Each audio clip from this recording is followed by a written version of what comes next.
Often, the most exciting things that happens to us while we travel are those we never plan, those we never expect. Like meeting the, you know, Uber driver who took you from the airport and tells you how he fled Syria in the last moments with his 3 months baby in his arms. I heard that. Or the young, motivated filmmaker you meet in the hotel lobby that tells you she's on her way to pitch a new show for Netflix that may or may not change her life forever.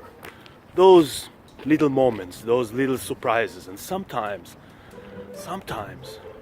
it's none other than your hotel owner. This is what happens to me in Jamaica. So why did you get into that adventure? You could retire, you could live in peace, you know. Why did you feel you needed?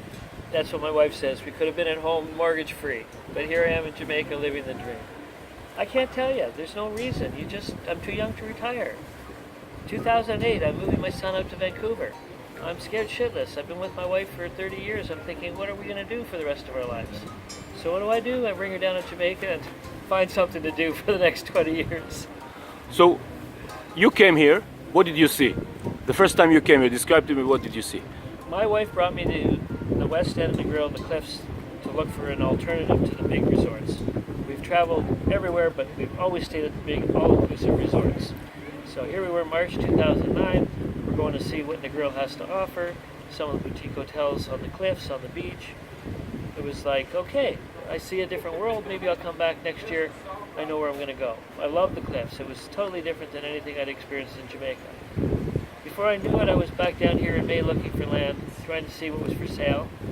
And I just had a list of properties for sale, and I fell in love with this 30-year-old resort that had nothing on it, a couple of wooden cabins. A woman was here from Toronto who had been here for 30 years. It was her time to go, my time to come.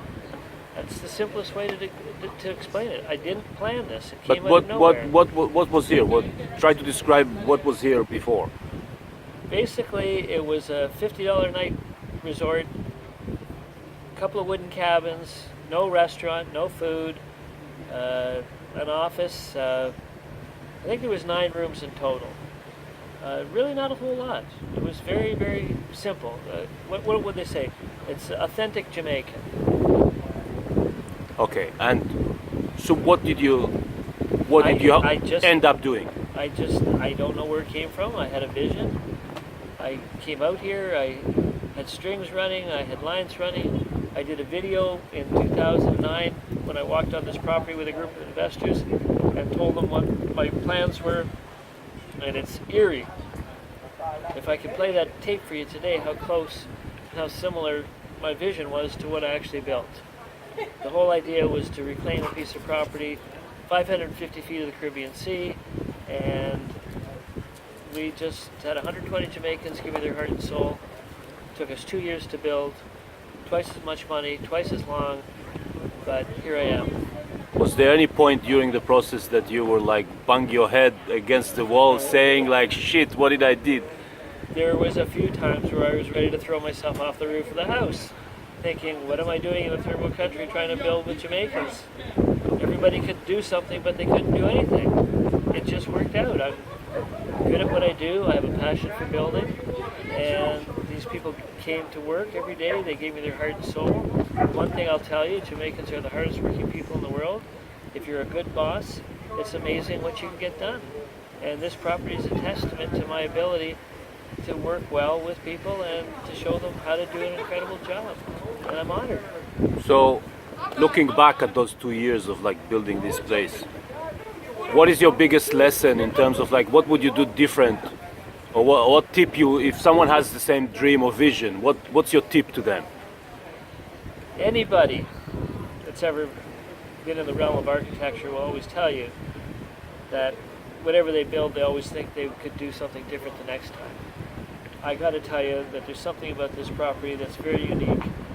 I wake up every day, there's nothing I would change, there's nothing that I would do different, and I can't explain why that is.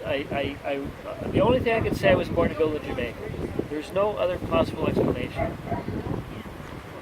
Is there a specific thing here that you really proud of that like even surprise you when you see it happening? I think it's pretty much the whole package. For a guy who's never had a restaurant before, and never had a hotel before, to have a dream to complete something that gives everybody what they want. To be in a position where we have been number one on TripAdvisor since we opened, which is now 7 years. That is an honor. We take that seriously. We cherish the fact that people love what we've done here. They love the food. They love the environment. They love my staff. And as a guy who is a big dreamer, I'm blessed to be in a position where I can say what I'm saying to you today. This Now- has been an incredible No, project. so you didn't have any experience in the hotel business before. Let's just say that I've spent a lot of time in Disney World. I'm a big dreamer, and I've studied architecture around the world, even if I haven't traveled around the world. So let's say there's a lot of intuition. When you have people who've traveled the world and they tell you that the stonework reminds them of Greece and Scotland and so many different places around the world, then you know as an architect that you've accomplished an amazing feat, which is that universality of building in a timeless method, which is wood, thatch, and stone. These materials are endless. It's not cute, it's not in vogue, it's just these things have standed the test of time throughout history. So it's just one of those things that makes me very proud. To me, it reminds me of the Jerusalem stone. You know, it's very. There are so many different places that I've had people say to me, it reminds them of Sensatori, it reminds them of Scotland, it reminds them of Israel. But stone is a universal material, wood is a universal material. So we're Canadians, we're hewers of wood and stone, so I'm working in a medium I'm very comfortable with. And here I am in Jamaica living the dream. But so practically, you were responsible for putting every stone that I can see here. You were here. I did not leave for 2 years. When I went home for 1 week intervals every 4 or 5 months, there was only a certain amount of work that was allowed to be done. I hired one man to be my foreman. Clovis was really there to help me interpret patois so I could work in it and understand what my workers needed to do to have the job that I wanted them to do. It was really just simple. I needed to be here every day. I needed to see how they struggled. I needed to see what they couldn't do so I could help them do what I wanted them to do. So when a block layer who said, I'm a block layer, can't do a row of blocks 5 blocks long, 5 blocks high, and you're saying the wall is not straight, the wall is not plumb, the wall is not level, and you're pulling out your hair and you're wondering, how can I work with people who can't do the job? You come up with ideas, you come up with ways that you can take these people and you can turn them into better workers. They called this place the school. That's what they told me. Boss, this is the school. I've never learned so much in all my life. And it's one of the proudest things I've had is the workers that know that they were involved in this project, that will carry this to their grave, that they worked on the Spa Retreat Boutique Hotel in the Grill. And that just, again, makes it easier for me to be a proud owner. And I want to ask you about the risk.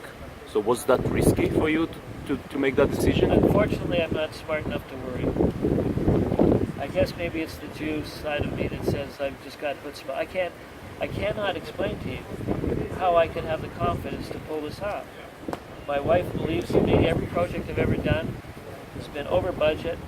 It's taken twice as long, but somehow we've managed to be very successful at what we do because I pay attention to the right details, and at least I can recover.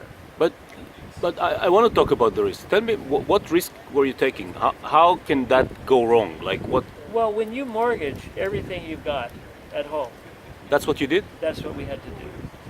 Nobody was going to lend us money to build in Jamaica at the beginning. It's to most people investing, nobody's going to invest in Jamaica. So I was able to get a group of investors to put second and third mortgages on my properties back in Canada, much to my wife's chagrin, because that's not really how she wanted this to go down. Thank God it all worked out, and that group has been paid off.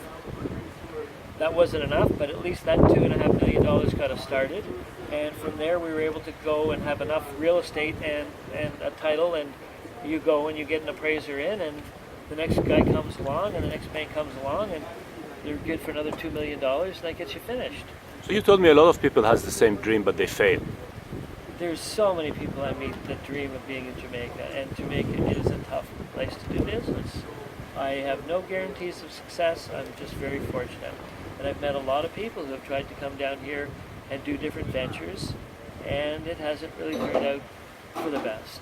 It's not an easy place to open a restaurant or open up a business, and it just takes a lot of thought and a lot of foresight and a lot of good luck.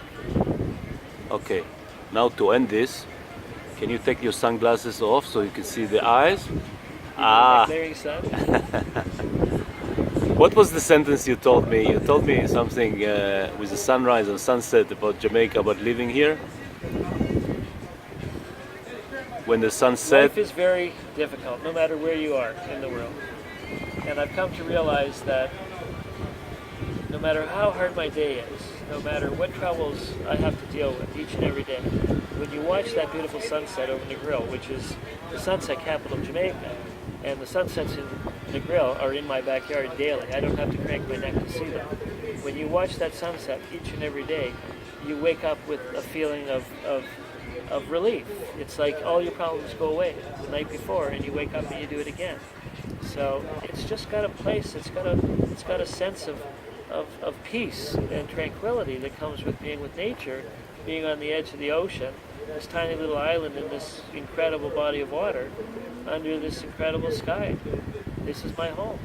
But you said something like when the sun set, all your worries. All your worries go away. What? Say it again. The minute that sunset goes down, all your troubles go away, and then you get up and you do it again.